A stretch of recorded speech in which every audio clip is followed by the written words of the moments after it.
قریب کے خیموں سے تھوڑی دور لڑکیوں کے لیے خیمہ نصب کیا جا رہا تھا۔ وہاں سے کوئی 100 قدم دور زخمی قیدیوں کے خیمے تھے، وہاں بھی خیمہ گاڑا جا رہا تھا اور 6 نئے زخمی قیدی زمین پر لیٹے ہوئے تھے۔ لڑکیاں ان کی طرف دیکھ رہی تھیں۔ دونوں خیمے کھڑے ہو گئے، لڑکیاں اپنے خیمے میں چلی گئیں اور زخمیوں کو ان کے اپنے خیمے میں لے گئے۔ ایک سنتری لڑکیوں کے خیمے کے باہر کھڑا ہو گیا۔ لڑکیوں کے لیے کھانا آ گیا جو انہوں نے کھا لیا۔ پھر ایک لڑکی خیمے سے نکل کر اس خیمے کی طرف دیکھنے لگی جس میں نئے 6 زخمی قیدیوں کو لے گئے تھے۔ اس کے چہرے پر گھبراہٹ اور خوف کا کوئی تاثر نہیں تھا۔ سنتری نے اسے دیکھا اور اس نے سنتری کو دیکھا۔ لڑکی نے مسکرا کر اشارہ کیا کہ وہ زخمیوں کے خیمے کی طرف جانا چاہتی ہے۔ سنتری نے سر ہلا کر اسے روک دیا۔ لڑکیوں کو خیمے سے دور جانے یا کسی سے ملنے کی اجازت نہیں تھی۔ لڑکیوں اور 6 زخمیوں کے خیموں کے درمیان بہت سے درخت تھے۔ بائیں طرف مٹی کا ایک ٹیلا تھا جس پر جھاڑیاں تھیں۔ سورج غروب ہو گیا تھا۔ پھر رات تاریک ہونے لگی۔ کیمپ کے گل گپاڑ پر نیند غالب آنے لگی اور پھر زخمیوں کے کراہنے کی آوازیں رات کے سکوت میں کچھ زیادہ ہی صاف سنائی دینے لگیں۔ دور پرے بحر روم کا شور دبی دبی مسلسل گونج کی طرح سنائی دے رہا تھا۔ صلاح الدین ایوبی کے جنگی کیمپ میں جاگنے والوں میں چند ایک سنتری تھے یا وہ زخمی قیدی جنہیں زخم سونے نہیں دیتے تھے، یا صلاح الدین ایوبی کے خیمے کے اندر دن کا سما تھا، وہاں کسی کو نیند نہیں آئی تھی۔ سلطان ایوبی کے 3 سالار اس کے پاس بیٹھے تھے اور باہر محافظ دستہ بیدار تھا۔ سلطان ایوبی نے ایک بار پھر کہا، علی بن سفیان ابھی تک نہیں آیا۔ اس کے لہجے میں تشویش تھی۔ اس نے کہا، اس کا قاصد بھی نہیں آیا، اگر کوئی گڑبڑ ہوتی تو اطلاع آ چکی ہوتی۔ ایک سالار نے کہا، معلوم ہوتا ہے وہاں سب ٹھیک ہے، امید تو یہی رکھنی چاہیے۔ صلاح الدین ایوبی نے کہا، لیکن 50,000 کے لشکر نے بغاوت کر دی تو سنبھالنا مشکل ہو جائے گا۔ وہاں ہماری نفری 1000 سوار اور 2700 پیادہ ہے۔ ان کے مقابلے میں سوڈانی بہتر اور تجربہ کار عسکری ہیں اور تعداد میں بہت زیادہ۔ نازی اور اس کے سازشی ٹولے کے خاتمے کے بعد بغاوت ممکن نظر نہیں آتی۔ ایک سالار نے کہا، قیادت کے بغیر سپاہی بغاوت نہیں کریں گے، پیش بندی ضروری ہے۔ صلاح الدین ایوبی نے کہا، لیکن علی آ جائے تو پتہ چلے گا کہ پیش بندی کس قسم کی جائے۔ صلیبیوں کے روکنے کے لیے تو سلطان ایوبی خود آیا تھا، لیکن دارالحکومت میں سوڈانی فوج کی بغاوت کا خطرہ تھا۔ علی بن سفیان کو سلطان ایوبی نے وہیں چھوڑ دیا تھا تاکہ وہ سوڈانی لشکر پر نظر رکھے اور بغاوت کو اپنے خصوصی فن سے دبانے کی کوشش کرے۔ اسے اب تک صلاح الدین ایوبی کے پاس آ کر وہاں کے احوال و کوائف کو بتانے تھے، مگر وہ نہیں آیا تھا، جس سے سلطان ایوبی بے چین ہوا جا رہا تھا۔ وہ جب اپنے سالاروں کے ساتھ قاہرہ کی طرف کی صورتحال کے متعلق باتیں کر رہا تھا، اس کا تمام کیمپ گہری نیند سو چکا تھا، مگر وہ 7 لڑکیاں جاگ رہی تھیں جنہیں سلطان ایوبی نے پناہ میں لے لیا تھا۔ ایک بار سنتری نے خیمے کا پردہ اٹھا کر دیکھا، اندر دیا جل رہا تھا۔ پردہ ہٹتے ہی لڑکیاں خراٹے لینے لگیں۔ سنتری نے دیکھا کہ پوری 7 ہیں اور سو رہی ہیں، تو اس نے پردہ گرا دیا اور خیمے کے ساتھ لگ کر بیٹھ گیا۔ خیمے کے پردے کے ساتھ جو لڑکی تھی، اس نے نیچے سے پردہ اٹھا کر اوپر اٹھایا۔ پردہ آہستہ سے چھوڑ کر اس نے ساتھ والی لڑکی کے کان میں کہا، بیٹھ گیا ہے۔ ساتھ والی نے اگلی لڑکی کے کان میں کہا، بیٹھ گیا ہے، اور اس طرح کانوں یہ اطلاع 7 لڑکیوں تک پہنچ گئی کہ سنتری بیٹھ گیا ہے۔ ایک لڑکی جو خیمے کے دوسرے دروازے کے ساتھ تھی، آہستہ سے اٹھ بیٹھی اور بستر سے نکل گئی۔ بستر زمین پر بچھے تھے۔ اس نے اوپر لینے والے کمبل اس طرح بستر پر ڈال دیے جیسے ان کے نیچے لڑکی لیٹی ہو۔ وہ پاؤں پر سرکتی خیمے کے دروازے تک گئی، پردہ اٹھایا اور باہر نکل گئی۔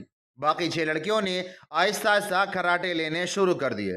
سنتری کو معلوم تھا کہ یہ سمندر سے بچ کر نکلی ہوئی پناہ گزین لڑکیاں ہیں، کوئی خطرناک قیدی تو نہیں۔ وہ بیٹھ کر اونگتا رہا۔ لڑکی دبے پاؤں ایسے رخ سے ٹیلے کی طرف چلتی گئی جس رخ سے اس کے اور سنتری کے درمیان خیمہ حائل تھا۔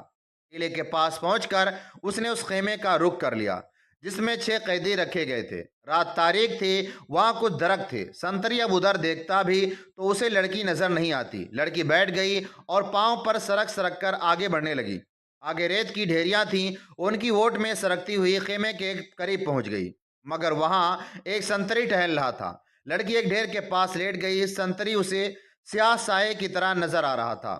اب وہ 2 سنتریوں کے درمیان تھی، ایک اس کے اپنے خیمے کا اور دوسرا زخمیوں کے خیمے کا۔ ڈر یہ تھا کہ زخمیوں کا سنتری گیا تو پکڑی جائے گی۔ بہت دیر کے بعد سنتری دوسرے زخمیوں کی طرف چلا گیا۔ لڑکی ہاتھوں اور گھٹنوں کے بل چلتی خیمے تک پہنچ گئی اور پردہ اٹھا کر اندر چلی گئی۔ اندر اندھیرا تھا، وہ تین زخمی آہستہ آہستہ کراہ رہے تھے۔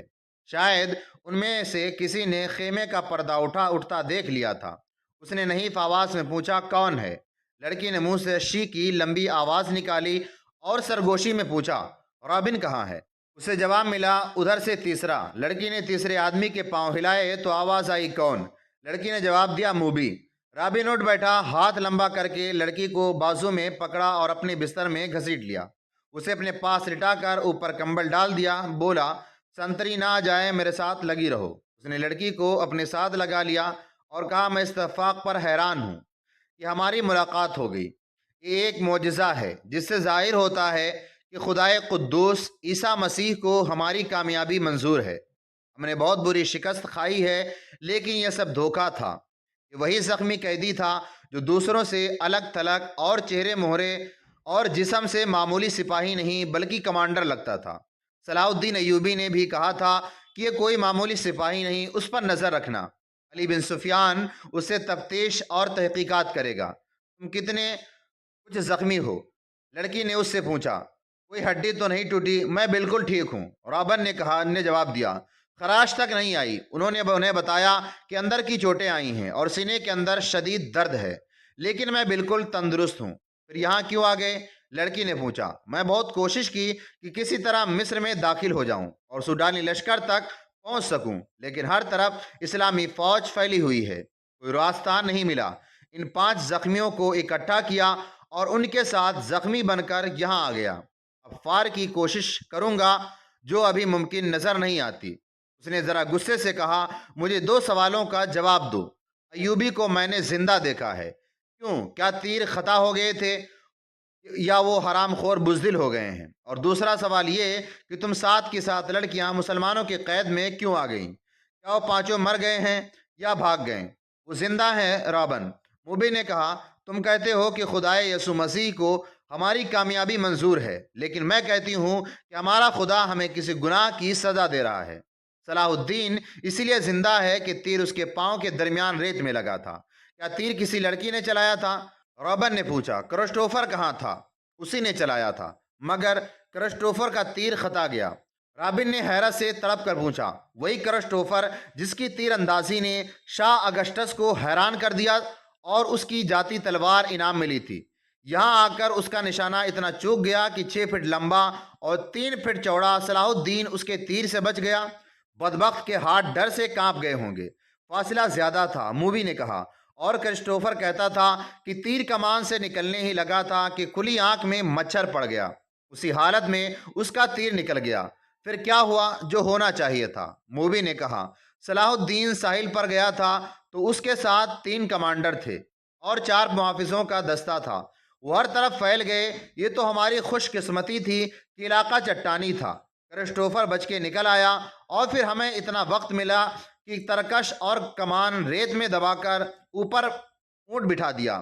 سپاہی آ گئے تو کرسٹوفر نے انہیں بتایا کہ وہ 5 مراکش کے تاجر ہیں اور یہ لڑکیاں سمندر سے نکل کر ہماری پناہ میں آئی ہیں۔ مسلمان سپاہیوں نے ہمارے سامان کی تلاشی لی، انہیں تجارتی سامان کے سوا کچھ نہ ملا۔ وہ ہم سب کو سلطان ایوبی کے سامنے لے گئے۔ ہم نے ظاہر کیا کہ ہم سسلی کی زبان کے سوا اور کوئی زبان نہیں جانتی۔ کرسٹوفر نے ایوبی سے کہا کہ وہ ہماری زبان سمجھتا ہے۔ ہم 7 لڑکیوں نے چہرے پر گھبراہٹ اور خوف پیدا کر لیا۔ موبی نے رابن کو وہ ساری باتیں سنائی جو سلطان ایوبی کے ساتھ ہوئی تھیں۔ یہ 7 لڑکیاں اور 5 آدمی جو مراکشی تاجر کے بھیس میں تھے، حملے سے 2 روز پہلے ساحل پر اتارے گئے تھے۔ 5 آدمی صلیبیوں کے تجربے کار جاسوس اور کمانڈر تھے۔ لڑکیاں بھی جاسوسی تھیں۔ جاسوس کے علاوہ ان کے ذمے یہ کام بھی تھا کہ مسلمان سالاروں کو اپنے جال میں پھانسے۔ وہ خوبصورت تو تھیں ہی، انہیں جاسوسی اور ذہنوں کی تخریب کاری کی خاص ٹریننگ دی گئی تھی۔ اس ٹریننگ میں اداکاری خاص طور پر شامل تھا۔ 5 مردوں کا یہ مشن تھا کہ صلاح الدین ایوبی کو ختم کرنا اور نازی کے ساتھ رابطہ قائم کرنا۔ یہ لڑکیاں مصر کی زبان روانی سے بول سکتی تھیں، لیکن انہوں نے ظاہر نہیں ہونے دیا۔ رابن اس شعبے کا سربراہ تھا، اسے نازی تک پہنچنا تھا، مگر صلاح الدین ایوبی اور علی بن سفیان کی چال نے یہاں کے حالات کا رخ الٹا کر دیا۔ क्या तुम सलाहुद्दीन अय्यूबी को जाल में नहीं फांस सकती? रॉबिन ने पूछा। अभी तो यहाँ पहली रात है, मूबी ने कहा। उसने हमारे मुतालिक जो फैसला दिया है, अगर वो सच्चे दिल से दिया है तो उसका मतलब ये है कि वो मर्द नहीं पत्थर है। अगर उसे हमारे साथ कोई दिलचस्पी होती तो किसी एक लड़की को अपने खेमे में बुला लेता। उसे कत्ल करना भी आसान नहीं। वो एक ही बार साहिल पर आया था, मगर तीर खाली गया। वो सालारों और मुहाफिजों के नरगे में रहता है। इधर एक संतरी हमारे सर पर खड़ा रहता है और मुहाफिजों के पूरे दस्ते ने सलाउद्दीन के खेमे को घेर रखा है। वो पांचों कहाँ हैं? राबिन ने पूछा। थोड़ी दूर हैं, मूबी ने जवाब दिया। वो अभी यहीं रहेंगे। सुनो मूबी, राबिन ने कहा, इस शिकस्त ने मुझे पागल कर दिया है। मेरे ज़मीर पर इतना बोझ आ पड़ा है जैसे शिकस्त की जिम्मेदारी मुझ पर आयद होती है। सलीब पर हाथ रखकर हल्फ तो सबसे लिया गया है, लेकिन एक सिपाही के हल्फ मेरे हल्फ में ज़मीर और आसमान जितना फ़र्क है। मेरे रुतबे को सामने रखो और मेरे फ़राइज़ को देखो। आधी जंग मुझे ज़मीन के नीचे से और पीठ के पीछे से वार करके जीतनी थी, मगर मैं और तुम वो पांच अपना फ़र्ज़ अदा नहीं कर सके। मुझसे सलीब जवाब मांग रही है। उसने गले डाली हुई सलीब हाथ में लेकर कहा, मैं इसे अपने सीने से जुदा नहीं कर सकता। उसने मूबी के सीने पर हाथ फेर कर उसकी सलीब हाथ में ले ली और कहा, तुम अपने माँ बाप को धोखा दे सकती हो, इस सलीब से आंखें नहीं चुरा सकती। उसने जो फ़र्ज तुम्हें सौंपा है वो पूरा करो। खुदा ने तुम्हें जो हुस्न दिया है वो चट्टानों को फाड़ कर तुम्हें रास्ता दे देगा। मैं तुम्हें फिर कहता हूँ कि हमारी अचानक और गैर मुतवक्को मुलाकात इस बात का सबूत है कि हम कामयाब होंगे। हमारी लश्कर बहरे रूम के उस पार इकट्ठी हो रही है। जो मर गए सो मर गए, जो जिंदा है वो जानते हैं कि ये शिकस्त नहीं, धोखा था। तुम अपने खेमे में वापस जाओ और उन लड़कियों से कहो कि खेमे में ना पड़ी रहें। बार बार सलाहुद्दीन अयूबी से मिलें, उनके सालारों से मिलें, बेतकल्लुफ़ी पैदा करें, मुसलमान हो जाने का झांसा दें। आगे वो जानती हैं उन्हें क्या करना है। सबसे पहले तो ये मालूम करना है कि हुआ क्या। मुबे ने कहा, क्या सूडानियों ने हमें धोखा दिया? मैं यकीन के साथ कुछ नहीं कह सकता। राबिन ने कहा, मैंने हमले से बहुत पहले मिस्र में फैलाए हुए अपने जासूसों से जो मालूमात हासिल की थी वो ये है कि सलाहुद्दीन अयूबी को सूडानियों के 50,000 मुहाफिज लश्कर पर भरोसा नहीं, बल्कि ये मुसलमानों के वायसराय मिस्र की अपनी फ़ौज है। अयूबी ने आकर मिस्र की फ़ौज तैयार कर ली है। सूडानी इसमें शामिल नहीं होना चाहते थे। उनके कमांडर नाजी ने हमसे मदद तलब की थी। मैंने उसका ख़त देखा और मैंने तस्दीक की थी कि ख़त नाजी का ही था और उसमें कोई धोखा नहीं। मगर हमारे साथ हमारी तारीख का सबसे बड़ा धोखा हुआ। मुझे मालूम करना है ये कैसे हुआ, किसने किया। मैं छानबीन किए बगैर वापस नहीं जा सकता। शाह अगस्टस ने बड़े फ़ख्र से कहा था कि मैं मुसलमानों के घरों के अंदर के भेद मालूम करके उनकी बुनियादें हिला दूंगा। अब तसव्वुर करो मूबी, शहनशाह के दिल पर क्या गुजर रही होगी। वो मुझे सजाए मौत से कम क्या सजा देगा। सलीब का कहर मुझ पर अलग नाजिल होगा। मैं जानती हूँ, मूबी ने कहा। जज्बाती बातें ना करो, अमल की बातें करो। मुझे बताओ मैं क्या करूँ। रॉबिन के आसाब पर अपना फ़र्ज और शिकस्त का एहसास इस हद तक गालिब था कि उसे यह भी एहसास नहीं था कि मूबी जैसी दिलकश लड़की, जिसके एक एक नक्श और जिस्म के अंग अंग में शराब का तिरिस्म भरा हुआ था, उसके सीने से लगी हुई है और उसके रेशम जैसे मुलायम लंबे बाल उसके आधे चेहरे को ढांपे हुए हैं। राबे ने उस बालों को के लम्स को ज़रा सा महसूस किया और कहा, मूबी, तुम्हारे बाल ऐसी मजबूत जंजीर हैं, जो सलाहुद्दीन अयूबी के गिर्द लिपट गए तो वो तुम्हारा गुलाम हो जाएगा। लेकिन तुम्हें जो सबसे पहला काम करना है वो ये कि क्रिस्टोफर और उसके साथियों से कहो कि वो ताजिरों के भेस में नाजी के पास पहुँचें और मालूम करें कि उसके लश्कर ने बगावत क्यों नहीं की और ये राज फाश किस तरह हुआ कि उससे फ़ायदा उठाकर सलाहुद्दीन अयूबी ने गिनती के चंद एक दस्ते घात में बिठाकर हमारी 3 फ़ौजों का बेड़ा गर्क कर दिया। और उन्हें यह भी कहो कि मालूम करें नाजी सलाहुद्दीन अयूबी से ही तो नहीं मिल गया और उसने हमारा यही हश्र कराने के लिए ही तो ख़त नहीं लिखा था। अगर ऐसा ही हुआ है तो हमें अपने जंगी मंसूबों में फेरबदल करना होगा। मुझे यकीन हो गया है कि इस्लामियों की कितनी थोड़ी क्यों ना हो, उन्हें हम आसानी से शिकस्त नहीं दे सकते। ज़रूरी हो गया है कि उनके हुक्मरानों का अस्करी क़यादत का जज्बा ख़त्म किया जाए। हमने तुम जैसी लड़कियां अरबों के हरमों में दाखिल कर दी हैं। तुमने बात फिर लंबी कर दी। मूबी ने उसे टोकते हुए कहा, हम अपने घर में एक बिस्तर पर नहीं लेटे हुए कि बड़े मज़े से एक दूसरे को कहानियां सुनाते रहें। ہم دشمن کے کیمپ میں قید اور پابند ہیں، باہر سنتری پھر رہے ہیں، رات گزرتی جا رہی ہے، ہمارے پاس لمبی باتوں کا وقت نہیں، ہماری مشن تباہ ہو چکا ہے۔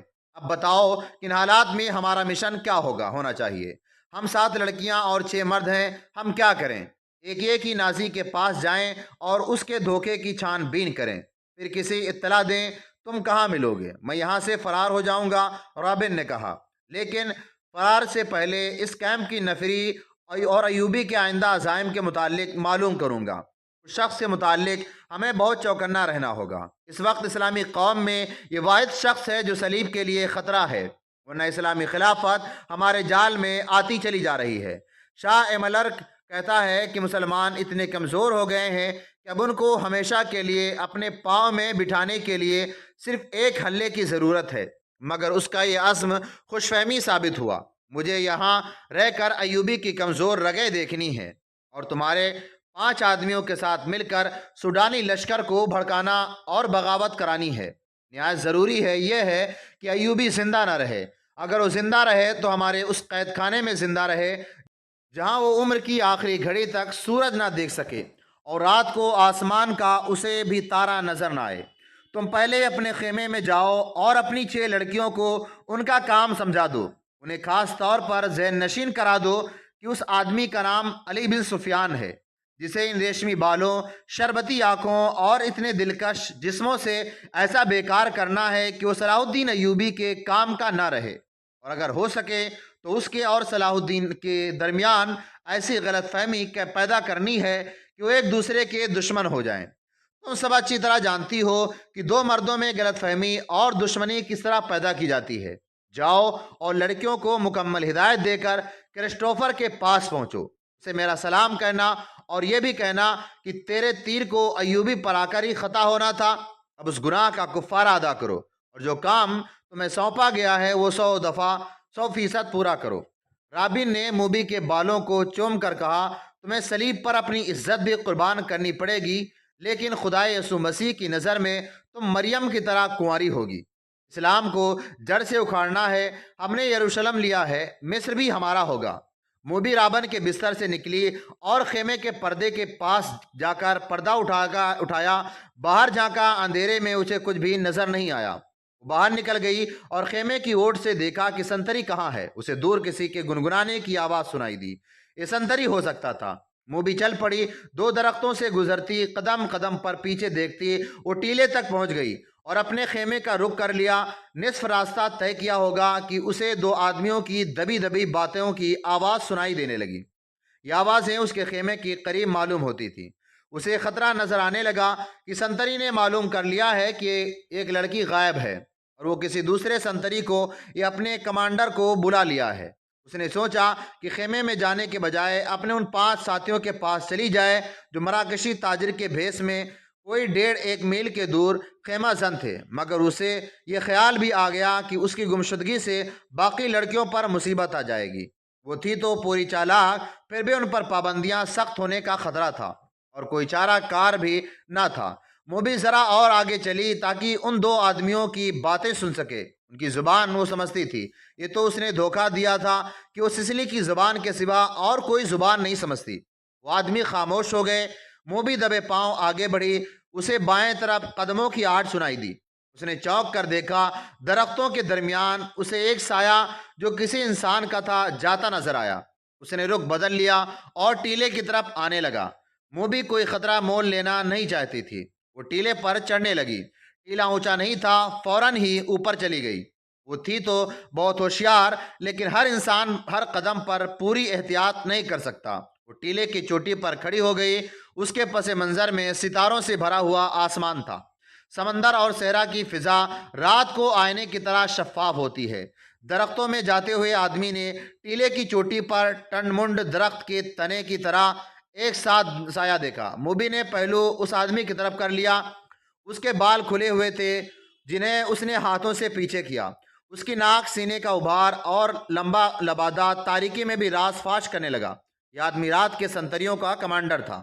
وہ آدھی رات کے وقت کیمپ کی گشت پر نکلا اور سنتریوں کو دیکھتا پھر رہا تھا۔ یہ سنتریوں کی تبدیلی کا وقت تھا۔ کمانڈر اس لیے زیادہ چوکس تھا کہ سلطان ایوبی 3 سالاروں کے ساتھ کیمپ میں موجود تھا۔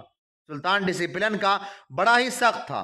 हर किसी को हर लम्हा कोई खतरा लगा रहता था कि सुल्तान रात को उठकर गश्त पर आ जाएगा। कमांडर समझ गया कि टीले पर कोई लड़की खड़ी है। उसे शाम कमांडरों को खबरदार किया गया था कि सलीबियों ने जासूसी और तखरीब कारी के लिए लड़कियों को इस्तेमाल करना शुरू कर दिया है। ये लड़कियां सहराई खाना बदोश के बहरूब में भी हो सकती हैं और ऐसी गरीब लड़कियों के भेष में भी जो फौजी कैंपों में खाने की भीख मांगने आती हैं। और ये लड़कियां अपने आप को मगविया और मजलूम जाहिर करके अपना पनाह भी मांगती सकती हैं। कमांडरों को बताया गया था कि आज 7 लड़कियां सुल्तान की पनाह में आई हैं, जिन्हें बज़ाहिर रहम करके मगर उन्हें मुश्तबा समझकर पनाह में ले लिया गया है। उस कमांडर ने यह काम सुनकर अपने एक साथी से कहा था, अल्लाह करे ऐसी कोई लड़की मुझसे पनाह मांगो। और दोनों हंस पड़े। अब आधी रात के वक्त जब सारा कैंप सो रहा था, उसे टीले पर एक लड़की का हुलिया नजर आ रहा था। पहले तो वो डरा कि चुड़ैल या जिन हो सकती है। उसने नए संतरी को लड़कियों के खेमे पर खड़ा करके उसे बताया कि अंदर 7 लड़कियां हैं। उसने पर्दा उठाकर देखा तो दिए की पीली रोशनी में उसे 7 बिस्तर नजर आए थे। हर लड़की ने मुंह कंबलों में ढांप रखा था। सर्दी ज्यादा थी। उसने अंदर जाकर ये नहीं देखा कि 7वां बिस्तर खाली है और उस पर कंबल इस तरह रखे गए हैं जैसे उनके नीचे लड़की कोई सोई हुई हो। उसे मालूम नहीं था कि 7वीं लड़की टीले पर उसके सामने खड़ी है। ये कुछ देर सोचता रहा कि उसे आवाज दे या उस तक खुद जाए, या अगर वो जिन चुड़ैल है तो उसे गायब होने का इंतजार करे। थोड़ी सी देर के इंतजार के बाद वो लड़की गायब हो ना हुई, बल्कि वो 2-3 कदम आगे चली और फिर पीछे को चल पड़ी और फिर रुक गई। कमांडर, जिसका नाम फखरुल मिस्री था, आहिस्ता आहिस्ता टीले तक गया और कहा, कौन हो तुम? नीचे आ जाओ। लड़की ने हिरन की तरह चौकड़ी भरी और टीले की दूसरी तरफ उतर गई। फखर को यकीन आ गया कि कोई इंसान है, जिन चुड़ैल नहीं। वो तनु मर्द था। टीला ऊंचा नहीं था। वो लंबे लंबे डग भरता टीले पर चढ़ गया। उधर भी अंधेरा था। रात की खामोशी में उसे लड़की के कदमों की आहट सुनाई दी। वो टीले से दौड़ता उतरा और लड़की के पीछे गया। लड़की और तेज दौड़ पड़ी। फासला बहुत था, लेकिन फखर मर्द था, फौजी था, चीते की रफ्तार से दौड़ रहा था। टीले के पीछे ऊंची नीची जमीन, खुश्क झाड़ियां और कहीं कहीं कोई दरख्त था। बहुत सा दौड़कर फखरुल मिस्री ने महसूस किया कि उसके आगे तो कोई भी नहीं। उसने रुक कर इधर उधर देखा। उसे अपने पीछे और बहुत सा बाएं लड़कियों के कदम की आहट सुनाई दी। वो तरबियत याफ्ता लड़की थी, जहां उसे हुस्न और शबाब के इस्तेमाल की तरबियत दी गई थी, वहां उसे फौजी ट्रेनिंग भी दी गई और खंजर जनी के दांव पेच भी सिखाए गए थे। वो एक दरख्त के ओट में छुप गई थी। फखर आगे गया तो वो दूसरी तरफ दौड़ पड़ी। ये ताक़ुब आंख मचोली की मानिंद था। फखर को अंधेरा परेशान कर रहा था। मूबी के कदम खामोश हो जाते तो रुक जाता। कदमों की पड़ता आवाज सुनाई देती। वो दौड़ पड़ता। गुस्से से बावला हुआ जा रहा था। उसने ये जान लिया कि यह कोई जवान लड़की है। अगर बड़ी उम्र की होती तो इतनी तेज और इतना ज्यादा न भाग सकती। ताक़ुब में फखर 2 मील फासला तय कर गया। मूबी ने झाड़ियों और ऊंची नीची जमीन से बहुत फायदा उठाया। उसके मर्द आदमियों का डेरा करीब आ गया। वो दौड़ती हुई वहां तक जा पहुंची। उसने अपने आदमियों को आवाज दी। वो घबरा कर जागे और खेमे से बाहर आए। एक ने मशाल जला ली। ये डंडे के सिरे पर लिपटे हुए कपड़े थे। उनकी आग की रोशनी बहुत ज्यादा थी। फखर ने तलवार सूंध ली और हाफता कांपता हुआ उनके सामने जा खड़ा हुआ। उसने देखा कि ये 5 आदमी जो लिबास से सफरी मालूम होते हैं, ताजिर नजर आते हैं और मुसलमान लगते हैं, लेकिन उनमें से एक की टांगों को दोनों बाजुओं में मजबूती से पकड़े बैठी हुई थी। मशाल के नाचते सोलों में उसके चेहरे पर घबराहट और खौफ नजर आ रहा था। उसका सीना उभर और बैठ रहा था। उसकी सांसें बुरी तरह उखड़ी हुई थीं। ये लड़की मेरे हवाले कर दो, फखरुल मिस्री ने हुक्म के लहजे में कहा। कि ये एक नहीं, एक आदमी ने इल्तिजा के लहजे में जवाब दिया, हमने तो 7 लड़कियां आपके सुल्तान के हवाले की हैं। आप इसे ले जा सकते हैं। नहीं, मोबी ने उसकी टांगों और मजबूती से पकड़ते हुए रोते हुए और खौफजदा लहजे में कहा, मैं इसके साथ नहीं जाऊंगी। ये लोग ईसाइयों से ज्यादा वहशी हैं। इनका सुल्तान इंसान नहीं, सांड है, दरिंदा है। उसने मेरी हड्डियां भी तोड़ दी हैं। मैं उससे भाग कर आई हूं। कौन सुल्तान? फखर ने हैरान सा होकर पूछा। वही जिसे तुम सुल्तान सलाहुद्दीन अयूबी कहते हो, मोबी ने जवाब दिया। मिस्र की अरबी बोल रही थी। ये लड़की झूठ बोल रही है, फ़खर ने कहा और पूछा, ये कौन है? तुम्हारी क्या लगती है? अंदर आ जाओ दोस्त, बाहर सर्दी है। एक आदमी ने फ़खर से कहा, तलवार म्यान में डाल लो, हम ताजिर हैं, हमसे आपको क्या खतरा? आओ इस लड़की की बातें सुन लो। उसने आह भरकर कहा, मैं आपको सुल्तान को मर्द मोमिन समझता था, मगर एक खूबसूरत लड़की को देखकर वो ईमान से हाथ धो बैठा। बाकी 6 लड़कियों का भी यही हाल करेगा। उनका ये हश्र दूसरे सालारों ने किया है। मुबी ने कहा, शाम को उन बेचारियों को अपने खेमे ले गए थे और उन्हें बेआबरू करके खेमे में डाल दिया। वो खेमे में बेहोश पड़ी हैं। फखरुल मिस्री तलवार डालकर उनके साथ खेमे में चला गया। अंदर जाकर तो एक आदमी ने आग जलाकर कहवा चाय के लिए पानी रखा और उसमें जाने क्या कुछ डालता रहा। दूसरा आदमी ने फ़खर से पूछा कि उसका रुतबा क्या है। उसने बताया कि कमांडर और ओहदेदार है। उन्होंने उसके साथ बहुत सी बातें की जिनसे उन्होंने अंदाज़ा कर लिया कि यह शख्स आम किस्म का सिपाही नहीं और ज़िम्मेदार फ़र्द है, ज़हीन और दिलेर भी है। उन लोगों में से एक ने, जो क्रिस्टोफर था, फ़खर को 7 लड़कियों की बिल्कुल वही कहानी सुनाई जो उन्होंने सलाहुद्दीन अय्यूबी को सुनाई थी। उन्होंने फ़खर को यह भी बताई कि सुल्तान अय्यूबी सलाहुद्दीन अय्यूबी ने उनके मुताल्लिक क्या कहा था। इन लड़कियों ने सुल्तान को ये पेशकश की थी कि वो अपने घरों को तो वापस नहीं जा सकती और ईसाइयों के पास भी नहीं जाना चाहती, इसलिए वो मुसलमान होने के लिए तैयार हैं, बशर्ते कि कोई अच्छे रुतबे वाला अस्करी उसके साथ शादी कर ले। हमने सुना था कि सुल्तान सलाहुद्दीन अय्यूबी किरदार के लिहाज से पत्थर है। हम रोज़ सफ़र पर रहने वाले ताजिर हैं, इन्हें कहाँ कहाँ साथ लिए लिए फिरते। इन्हें सुल्तान के हवाले कर दिया, मगर सुल्तान ने इस लड़की के साथ जो सलूक किया वो इसकी ज़ुबानी सुन लो। फ़खरुल मिस्री ने लड़की की तरफ देखा तो लड़की ने कहा, हम बहुत खुश थी कि खुदा ने हमें एक फ़रिश्ते की पनाह दी है। सूरज गुरूब होने के बाद सुल्तान का एक मुहाफ़िज़ आया और मुझे कहा कि सुल्तान बुला रहे हैं। मैं बाकी 6 लड़कियों की निस्बत ज़रा ज़्यादा ही खूबसूरत हूँ। मुझे तवक्को नहीं थी कि तुम्हारे सलाहुद्दीन अय्यूबी मुझे बुरी नीयत से बुला रहे हैं। मैं चली गई। सुल्तान सलाहुद्दीन अय्यूबी ने शराब की सुराही खोली, एक प्याला अपने आगे रखा और एक मुझे दिया। मैं ईसाई हूँ, शराब 100 बार पी है। मेरी जहाज़ में ईसाइयों ने मेरे जिस्मों को खिलौना बनाए रखा है। सलाहुद्दीन अय्यूबी भी मेरे जिस्म के साथ खेलना चाहता था। शराब और मर्द मेरे लिए कोई नई चीज़ नहीं थी, लेकिन सलाहुद्दीन अय्यूबी को फरिश्ता समझती थी। मैं उसके जिस्म को अपने नापाक जिस्म से दूर रखना चाहती थी, मगर वो उन ईसाइयों से बदतर निकला जो मुझे बहरी जहाज़ में लाए थे। और जब उनका जहाज़ डूबने लगा तो उन्होंने हमें एक कश्ती में डालकर समंदर में उतार दिया। इनमें से किसी ने हमारा साथ नहीं दिया। हमारे जिस्म निचोड़े हुए हैं और हमारी हड्डियां चटकी हुई हैं। खुदा ने हमें बचा लिया और आदमी की पनाह में फेंक दिया जो फरिश्ते के रूप में दरिंदा है। मुझे सुल्तान ने ही बताया था कि मेरे साथ की बाकी 6 लड़कियां उसके सालारों के खेमे में हैं। मैंने सुल्तान सलाहुद्दीन अय्यूबी के पांव पकड़ कर कहा, मेरे साथ शादी कर लो। उसने कहा कि अगर तुम मुझे पसंद करती हो तो शादी के बगैर मैं अपने हरम में रख लूँगा। उसने मेरे साथ वैश्यों का बर्ताव किया। ज्यों ही उसकी आंख खुल लगी वो वहाँ से भाग आई। अगर मेरी बात का एतबार ना हो तो उसके मुहाफिजों से पूछ लो। उस दौरान एक आदमी ने फ़खर को कहवा पिलाया। ज़रा सी देर के बाद फ़खर का मिजाज बदलने लगा। उसने नफरत से कहका लगाया और कहा, हमें हुक्म देते हैं और औरत और शराब से दूर रहो, और ख़ुद शराब पीकर रातें औरतों के साथ गुजारते हैं। फ़खर महसूस ही नहीं कर सका कि लड़की की कहानी महज बेबुनियाद है, और ना ही वह महसूस कर सका कि उसका मिजाज क्यों बदल गया है।